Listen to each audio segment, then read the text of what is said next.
ဒီညမှာတော့ကျမရဲ့ Telegram အကောင့်လေးမှာလာပို့ပေးထားတဲ့တကယ်ဖြစ်ရမှန်ကိုတွေ့အကြောင်းလေးဖြစ်ပါတယ်။ကိုယ်တိုင်ကြုံတွေ့ခဲ့ရတဲ့ကိုတွေ့ဖြစ်ရဲ့အကြောင်းလေးတွေကြားဖို့တဲ့အကြောင်းလေးတွေရှိရင်လည်းကျမရဲ့ Telegram အကောင့်လေးမှာလာပို့ပေးလို့ရပါတယ်ရှင်။ကျမကတော့တင်ဆက်သူပန်းခတ်ဖြစ်ပါတယ်။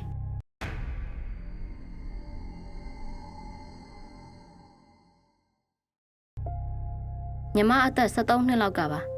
ညီမတို့မြို့လေးရကျင်းတော့ကျောင်းဆိုလို့2ကျောင်းပဲရှိတယ်အာထကအထက်တန်းကျောင်းနဲ့အမကအလယ်တန်းကျောင်းပါညီမကအာထကအထက်တန်းကျောင်းမှာတက်ခဲ့ပြီးတော့အဲ့ဒီနှစ်ကကျောင်းသားတွေများလို့တရေအရန်6တယ်ဆိုပြီးနမေကြီးရဲ့အခန်းမှာညီမတို့နေရပါတယ်ညီမတို့အခန်းထဲကယောက်ျားလေးတွေကစိုးလို့ဆိုပြီးဘယ်သူမှမနေချင်တဲ့အခန်းထဲမှာနေခဲ့ရတာပါကျောင်းဆောင်ပုံကအရှိလိုက်ဖြစ်ပြီးတော့အနောက်ဘက်မှာအစိမ့်သေးကုန်းနဲ့ယောက်ျားလေးအိမ်သားဆိုပြီးတော့ရှိတယ်ဘေးမှာကမနေဖြစ်တော့တဲ့ကျောင်းဆောင်ကြီးရဲ့အရှိဘက်မှာကကျောင်းဆောင်အသေးကြီးကထားတာမလို့နေရောင်တောင်တိတ်မဝင်လို့မီးဖွင့်ပြီးတင်ရတယ်ဖြစ်ချင်တော့အဲ့နေ့ယောက်ျားလေးတွေအိမ်သားဘက်မှာလူအယိုးကောင်းကြီးတွေ့တယ်ဆိုလို့ကျမတို့ကျောင်းသားတွေအကုန်လုံးတွားကြည့်ခဲ့ကြတယ်ဟုတ်ပါတယ်လူအယိုးကောင်းကမှအသားတွေတောင်အနှဲငယ်ရှိနေသေးတယ်ပြည့်စိတ်တွေလည်းအုံနေခဲ့တယ်အနံ့ကလည်းတအားဆိုးပြီးဆီယမကြီးကတော့အစိမ့်သေးကုန်းဘက်ကခွေးချီလာတာဆိုပြီးတော့မြင်းမြုပ်ပစ်လိုက်တယ်အဲ့ဒီမှာစရတာပဲအစာတွေကနာမည်ကြီးရဲ့အခန်းထဲမှာမီးထုံးပြီးစာတင်ရပါတယ်ဆိုဆောင်မွဲဖြစ်ရဲ့ကြီးကြောင့်ကလေးတွေကအနှောက်အယှက်မဖြစ်အောင်ဆိုပြီးတကားတွေအကုန်ပိတ်ထားပါတယ်အဲ့ဒီထဲမှာဆီယမတယောက်ပဲရှိပြီးတော့ဝင်တဲ့တကားဝါကိုပဲအနှဲငယ်ဖွင့်ထားတယ်ငငယ်ကညီမကိုလိပ်ပြလှတယ်ဆိုပြီးလူကြီးတွေကပြောကြသလိုအစိမ်းတွေလည်းခဏခဏပါလို့ဖုန်းကြီးကိုရောင်းရပါတယ်ဇလန်းကိုပြန်ဆိုင်ရင်ညီမမနေ့ကမြန်မာစာဖြေရမယ့်နေ့ပါအစာပိုင်းမှာစာဖြေနေတာအဆင်ပြေနေပေမဲ့အချိန်နည်းနည်းကြာလာတော့ကိုပူတလို့ကြက်သိန်းထတလို့လို့နဲ့ငိုကျင်လာပါတယ်စားကလည်းဖြေလို့ပြီးတော့မှဆိုတော့အားတင်ပြီးဖြေနေတဲ့အချိန်မှာပဲအပုံးနံကြီးကိုတခန်းလုံးရကြတယ်ပြီးတော့ညီမလည်းအခန်းပေါက်ကနေလူတယောက်ဝင်လာတာကိုမြင်ပြီးသတိလစ်သွားခဲ့တယ်ညီမနိုးလာတော့အိမ်ကိုယ်တော်ပြန်ရောက်နေပါပြီဆီယမရဲ့အမေရဲ့အဖေကဘေးကနေစောင့်ပြီးနှိုးလာတော့တကူလုံးအားမရှိတော့သလိုပျော့ခွေနေပါတယ်လူကမူးဝင်နေပြီဆီယမနဲ့တငယ်ချင်းတွေပြန်ပြောတာတော့ညီမကခုံနဲ့ခေါင်းနဲ့စောင့်ချလိုက်ပြီးမျက်လုံးတွေကနီရဲနေပြီးတော့တဟီးဟီးနဲ့ရေပြီးအခန်းတောင်းကရေအိုးစင်ရှိကိုတွားနေတယ်တဲ့ဆရာမကပုံမှန်မဟုတ်တာသိတော့ဆရာတွေပြေးခေါ်ပြီးတွားနေတဲ့အချိန်မှာညီမကရေအိုးကြီးကိုမပြီးတော့အရှိဆုံးကចောင်းသားတယောက်ကိုပြစ်ပေါက်လိုက်တယ်တဲ့အရှိဆုံးကတယောက်ကအရှောင်ကောင်းလို့မခိုက်မိသွားပေမဲ့စောင်းဝဲစာရွက်တွေကတော့ရေဆိုသွားခဲ့တယ်ဆရာတွေရောက်လာတာတော့3ယောက်လောက်ထုတ်ပြီးကျောင်းအောင်ကြီးကမေးတဲ့အချိန်မှာဟိုတနေ့ကခေါင်းကသူ့ဟာဖြစ်ပြီးတော့ဒီခန်းထဲကကလေးတွေဆက်လက်လာတော့ရင်ယူလာတာလို့ပြောပြီးငိုပါတယ်တဲ့ဆရာမကြီးကပြန်ထားပေးမဲ့နေရာပြောဆိုတော့အစိမ့်သိမ်ကုန်းဘက်ကိုလက်ညှိုးထိုးပြပြီးတော့နေရာအတိအကျပြောတော့ဆရာမကြီးတို့လည်းပြန်ပြီးတော့မြုပ်ပေးခဲ့ရတယ်တဲ့တကယ်လဲညီမပြောတဲ့နေရာမှာခဏအယိုးပဲရှိပြီးတော့ခေါင်းမပါတဲ့အလောင်းကိုတွေ့ခဲ့ရတယ်တဲ့ညီမတို့လည်းဆောင်ဝေးရဲ့ကြီးမှာအဲ့လိုဖြစ်သွားခဲ့လို့ရေအိုးနဲ့အပေါက်ခံရတဲ့ကောင်းလေးနဲ့ညီမနဲ့စာရိတ်ပြန်ဖြေခဲ့ရတယ်အခုလို့ညီမပြောတာလေးတွေပြောပြပေးလို့ကျေးဇူးတင်ပါတယ်ရှင်အခုကိုတွေ့အကြောင်းအရာလေးကိုပေးဖို့ပေးတဲ့အကောင့်ပိုင်ရှင်ကတော့ညီမလေးရွှေစိန်မျိုးဖြစ်ပါတယ်ကျွန်တော်8နှစ်9နှစ်ဝန်းကျင်လောက်ကပေါ့အဲ့ဒီအချိန်လာရှိုးမျိုးကလည်းမစီကားသေးဘူးနေတဲ့ရက်ကွက်ဆိုလမ်းတွေစဖောက်တုံးရှိသေးတယ်ရက်စစ်မီလည်းမရအောင်ပြီးတော့အိမ်မှာမိသားစု9ယောက်နေတယ်အဖေကမရှိတော့ဘူးအမေနဲ့ကျွန်တော်တို့ညီကို4ယောက်ပေါ့ကျွန်တော်ကတော့အငယ်ဆုံးအမေကရာဘာချန်ကိုမနက်ကနေညနေဆောင်ထိလုပ်ရတယ်အကိုအကြီးဆုံးကသူများစီမှာနေစားအလုပ်လုပ်ရတယ်သူကလည်းမနက်ကနေညနေထိပြီးတော့အိမ်မှာဝက်တွေလည်းမွေးထားတယ်ဝက်စာတောင်းရင်ကိုကျန်တဲ့အကို2ယောက်ကတောင်းရင်ယူရတယ်ဒါကအိမ်အကြောင်းအကျဉ်းချုပ်လေးပြောပြတာပါဇလန်းကအခုမှစာမှာတရက်အိမ်မှာဝက်စာလို့အမေအလုပ်မသွားခင်အိမ်မှာနေတဲ့အကို2ယောက်ကိုဝက်စာတဲ့ကနဖောအရက်တွေခူးဖို့မှားထားခဲ့တယ်တမင်းစားရင်နားထောင်နေတဲ့ကျွန်တော်အဲ့လိုပြောတန်ကြတော့ပြောတာပေါ့အကို2ယောက်နဲ့လိုက်ပြီးတော့ချောင်းရည်တွေဆော့ရတော့မယ်လေအဲ့လိုနဲ့9နာရီလောက်ကြတော့အကို2ယောက်ကမင်းတရေအိပ်ပြီးမှငါတို့တူတူသွားကြမယ်တဲ့မအိပ်ရင်မခေါ်ဘူးတဲ့ကျွန်တော်ကလည်းကလေးဆိုတော့သူတို့စကားကိုယုံပြီးတော့အိပ်တာပေါ့အဲ့လိုနဲ့အိပ်ပျော်နေလေပြင်းတွေတိုက်လာတော့ကျွန်တော်နိုးလာတာပေါ့မိုးကစကြလာပြီမိုးသားမဲမဲကြီးတွေကအုံမိုင်းပြီးတော့မဲမောင်နေပြီအချိန်က12နာရီကျော်လောက်အကို2ယောက်ကိုကြည့်တော့ဘယ်သူမှမရှိဘူးကျွန်တော်လည်းဝမ်းနေပြီးတော့ငိုနေမိတာပေါ့လေတွေကြမ်းတမ်းလာတာသိတော့ဘရင်းပေါက်နဲ့အိမ်တကားတွေကိုလိုက်ပိတ်လိုက်တယ်အဲ့လိုနဲ့အိယာနာသွားပြီးတော့ဖျောင်းနိုင်ကိုယူပြီးတော့ဘ ဘေးမှာအသင့်ထားတဲ့မိချင်းနဲ့မိညှိလိုက်တယ်ပြီးတော့ဂရင်ပေါ်ပြန်တက်ပြီးတော့ထိုင်နေလိုက်တယ်အိမ်ကြီးထဲမှာတယောက်တည်းဆိုတဲ့ခန်းစားချက်ကပြန်ဝင်လာတော့ဝမ်းနေပြီးအမေကိုအော်ခေါ်ပြီးငိုပါလီရောအဲ့အချိန်မှာပဲအိမ်အပြင်ဘက်ကနေကျွန်တော်နေတဲ့အခန်းပရင်းပေါက်ကိုအားနဲ့လာရိုက်တဲ့အတန်ကြီးကြားလိုက်ရတယ်ပြီးတော့အိတ်တော့ဆိုတဲ့အတန်ကြီးကြားလိုက်ရတယ်ကျွန်တော်လည်းတကိုယ်လုံးတုန်တက်သွားပြီးတော့ဆောင်းထဲဝင်ပြီးလုံးပြီးနေလိုက်တယ်ကြောက်လဲကြောက်နေငိုရလို့ပင်ပန်းပြီးတော့ပြန်ပြီးတော့အိပ်ပျော်သွားရောခဏကြာလာတော့လျှက်တစ်ပြက်ပြန်နိုးလာတော့မိုးကမတိတ်သေးဘူးဘယ်သူမှလည်းပြန်မရောက်သေးဘူးအဲ့ချိန်မှာထပ်ပြီးဝမ်းနေလာပြီးတော့ပြန်ပြီးအောင်ငုံမိတယ်ဒီတစ်ခါကျတော့တော်တော်ကျန်းတယ်ဘရင်ဘောက်ကိုအားနဲ့အဆက်မပြတ်ကိုထုပြီးတော့မိုးတန်နေတဲ့ကနေတောက်ခေါက်တန်အခြေကြီးကိုကြားလိုက်ရတယ်ကျွန်တော်လည်းအရန်သွေးပြက်မတက်ဖြစ်ပြီးတော့ဖျားခံနေပြေးပါလေရောမိုးကလည်းကျန်းလေကလည်းကျန်းဘာမှကိုမမြင်ရတော့တဲ့အထိကိုမှောင်နေတာဖျားစင်အောင်ဝင်ပြီးတော့အရန်ကိုအောင်ငုံနေမိတာအဲ့ချိန်မှာပဲအင်ခါမိုးကတဒုံဒုံညီတန်ကြားလို့မောကြည့်လိုက်တာမြောက်လိုလူဝင်လိုကောင်ကလေးဘက်ကုံကြီးကက်တွယ်ပြီးတော့သွားနေတာအဲ့လိုမြင်လိုက်ရတော့ကျွန်တော်အနေနဲ့အသေးစိတ်လှုပ်ချင်တယ်လို့တွေပါဖြစ်နေပြီအကောင်ကြီးကကျွန်တော်ကိုစိမ့်စိမ့်ကားကားကြီးကြည့်လာတယ်မိုးချင်းလိုက်တိုင်းလျှက်စီးအလင်းကြောင့်သူ့မျက်နှာဆိုးဆိုးကြီးကိုမြင်နေရတယ်ခေါင်းမှာအမွှေးကဟိုတစ်ခွက်ဒီတစ်ခွက်နဲ့မျက်နှာနေနေကြီးပါးစပ်ပေါက်ကမမြင်ရအောင်ကျွန်တော်လည်းအဲ့ဒီမြင်ကွင်းကိုဆက်ကြည့်ဖို့တတိမရှိတော့လို့မျက်လုံးကိုစုံမိတ်ထားလိုက်တယ်လူကကြောက်ပြီးအတန်တော်မထွက်နိုင်တော့အဲ့အချိန်မှာပဲအပေါ်ကနေဘေးနောက်ဘုတ်ခနဲ့ခုန်ချလာတဲ့အတန်ကြားလိုက်ရတယ်ပြီးတော့မျက်နှာရှိတက်တက်ရနေရင်ကောင်းအတန်ကြီးနဲ့မင်းကြောက်နေတာငါသိတယ်ဆိုပြီးတော့ဆိုးဆိုးဝါးဝါးကြီးတဟီးဟီးနဲ့ကိုအော်ရီနေတာကျွန်တော်လဲရီတန်ကိုနောက်ဆုံးကြားပြီးတော့သတိလစ်သွားပါလေရောပြန်တရိရလာတော့ဂရင်ပေါ်မှာ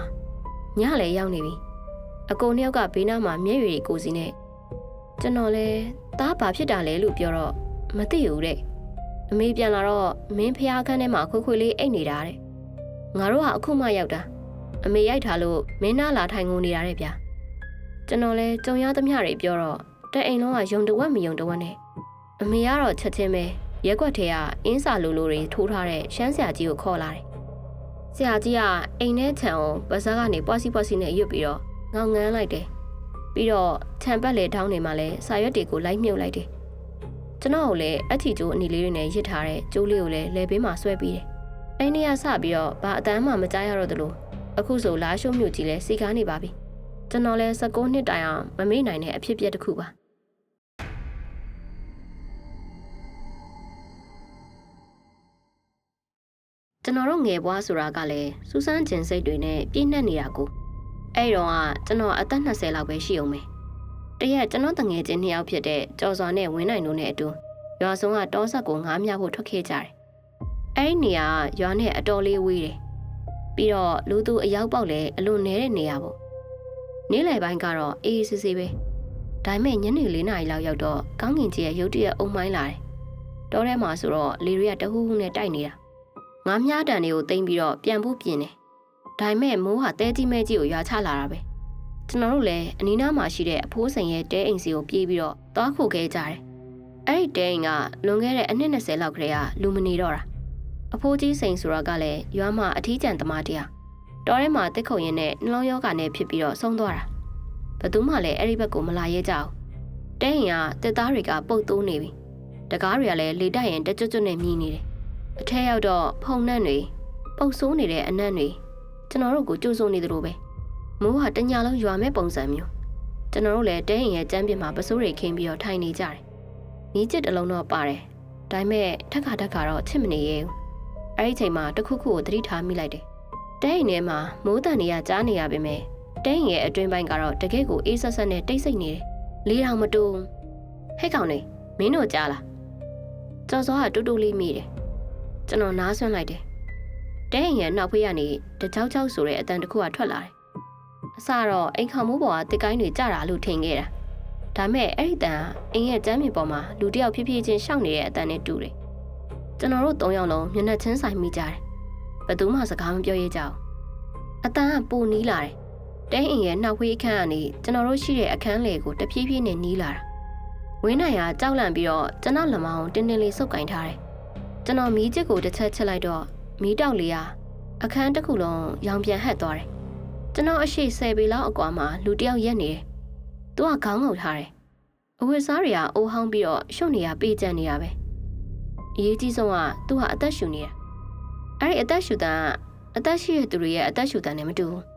းလေပြွန်နေရနေလေတိုးနေတယ်လို့မျိုးဟိုးဟိုးဆိုပြီးတော့အသက်မျိုးကျွန်တော်လည်းထားဖို့ကြိုးစားပေမဲ့ခြေထောက်တွေကလေးလံပြီးတော့လုံးဝမရွေ့ဘူးကျွန်တော်မီးချစ်ကိုအမြင့်ဆုံးထိမြင့်ပြီးတော့သူ့မျက်နှာကိုကြည့်ဖို့လှုပ်လိုက်တယ်သူကဖြည်းဖြည်းချင်းခေါင်းမော့လာတယ်အဲ့ဒီချိန်မှာကျွန်တော်တုန်လှုပ်သွားတာသူ့မျက်လုံးနဲ့ကမျက်လုံးအိမ်ထဲမှာအဖြူရောင်မရှိဘူးအားလုံးကဝါဖြက်ဖြော့တယ်သူကကျွန်တော်ကိုကြည့်ပြီးတော့ဖြည်းဖြည်းချင်းပြုံးပြတယ်သူပြုံးတဲ့ပုံစံကနှာခမ်းကိုပဲဆွဲဆန့်ထားတဲ့အပြုံးမျိုးပျော်ရွှင်နေတာမဟုတ်ဘူးတခုခုလိုချင်နေတဲ့အပြုံးမျိုးနောက်တော့သူတလှမ်းချင်းလှမ်းလာတယ်ကျွန်တော်တို့လည်းကြောက်လန့်တကြားနဲ့အော်ဟစ်ပြီးတော့တကားကိုတုံးဖွင့်ပြီးအပြင်ကိုထွက်ပြေးကြတယ်မိုးတွေရွှွန့်နေကိုလည်းမမှုနိုင်တော့ရွာဘက်ကိုပြေးရင်လည်းနောက်ကိုတခါမှလှည့်မကြည့်ရတော့အနောက်ကနေငါးစီဘာလို့လာလဲဆိုတဲ့လေတံမျိုးအဲ့လိုမျိုးအတန်တခုကိုကြားလိုက်ရတယ်နောက်တစ်နေ့မနေ့ကျတော့ရွာလူကြီးကိုအဲ့ဒီအကြောင်းသွားပြောပြတယ်သူကစိတ်မကောင်းတဲ့လေတံနဲ့ပြောတယ်အဖိုးကြီးစင်ကသူတည်သွားတာကိုမသိရှာဘူးတဲ့သူကအဲ့ဒီတဲမှာပဲတစ်ခုသမားတွေကိုစောင့်နေတာတဲ့မင်းတို့ကသူ့အိမ်ထဲကိုဝင်သွားတော့သူကသူ့စီလာတဲ့ဧည့်သည်လို့ထင်သွားတာနေမှာပေါ့တဲ့ဒါပေမဲ့သူကလူကိုတော့မထိခိုက်ဘူးတဲ့သူ့နားရောက်ရင်အေးဆက်ဆက်ဖြစ်တာသူ့ရဲ့ဝိညာဉ်ကအေးဆက်နေလို့ထင်တယ်တဲ့အဲ့နေရစပြီးအဲ့ဒီတောဆက်ကိုကျွန်တော်ဘယ်တော့မှမသွားတော့ဘူးတခါလေကြာရင်ညာဘက်တိတ်ဆိတ်နေတဲ့အချိန်မှာအဲ့ဒီအသက်ရှူတန်တွေကိုကြားရောက်နေမိတယ်အခုကျွန်တော်ရင်းရင်းနေတာကျွန်တော်လက်ဖြားတွေအေးဆက်လာသလိုပ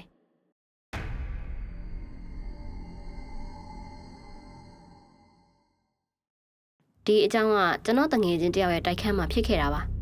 ကျွန်တော်လည်းအဲ့ဒီတိုက်ခန်းမှာညအိတ်ခဏခဏသွားလေတတ်တယ်ဒါပေမဲ့အဲ့တညတော့ကျွန်တော်ဘဝမှာအထူးဆန်းဆုံးနဲ့အကြောက်ဆုံးပဲတငယ်ချင်းဖြစ်တဲ့ကိုထက်ရဲ့တိုက်ခန်းက6လမှာရှိတယ်အဲ့ညမိုးတွေအရန်တဲနေတော့ကျွန်တော်လည်းအိမ်မပြန်နိုင်ပဲအဲ့ဒီမှာပဲညအိတ်ဖို့ဆုံးဖြတ်လိုက်တယ်ကိုထက်ကတော့အိတ်ခန်းထဲမှာအိတ်ပျော်နေပြီကျွန်တော်ကတော့အိတ်မပျော်သေးဘူးဖုံးပုတ်နေနဲ့အိတ်ခန်းထဲမှာတယောက်တည်းကြံနေခဲ့တာည2 နာရီလောက်ရောက်တော့အပြင်မှာမိုးကရက်သွားတယ်အဲ့ဒီချိန်မှာပဲအရာအလုံးကလုံးဝငြိမ်သက်သွားတယ်အဲ့လိုငြိမ်သက်မှုမျိုးကတခါလေကြာရင်နားထဲမှာဥတလိုမျိုးကြားရတတ်တယ်ကျွန်တော်လည်းဖုံးချပြီးတော့အိတ်ဖို့ပြင်လိုက်တဲ့အချိန်မှာပဲဘေးခန့်နေတောက်ခနဲ့အတန်ကြားလိုက်ရတယ်ကျွန်တော်လည်းအိတ်ရာကနေထလိုက်တယ်ကိုထကအပြင်မှာအိတ်နေတာဆိုတော့သူဖြစ်မှာတော့မဟုတ်ဘူးကျွန်တော်ဖြည်းဖြည်းချင်းပဲအခန်းတကားကိုဖွင့်ပြီးတော့အိတ်ကန်းဘက်ကိုကြည့်လိုက်တယ်ကိုထကတော့ပုံမှန်ပဲအိတ်ပျော်နေတော့ကျွန်တော်လည်းကိုပြန်ချော့ပြီးတော့အိတ်ရတဲ့ပြန်ဝင်မယ်လို့တော့အဲ့ဒီချိန်မှာပဲကျွန်တော်ရဲ့အိတ်ခမ်းရဲ့ brain ပေါက်ကနေ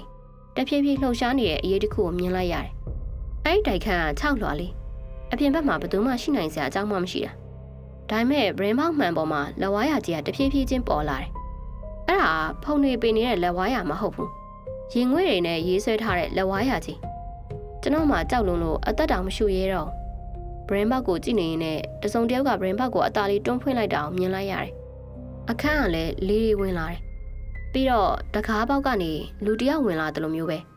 ါပေမဲ့အဲ့လူကခြေတံမရှိဘူးသူကအခန်းရဲ့အလဲကိုရောက်လာပြီးတော့ကျွန်တော်အိယာဘက်ကိုဖြည်းဖြည်းချင်းလှည့်လာတယ်အမှောင်ထဲမှာတော့သူ့ရဲ့အရိပ်ကအရန်ကိုရှေ့လျားနေတယ်ကျွန်တော်မျက်လုံးကိုအတင်းမှိတ်ပြီးတော့ဖျားတနေမိတယ်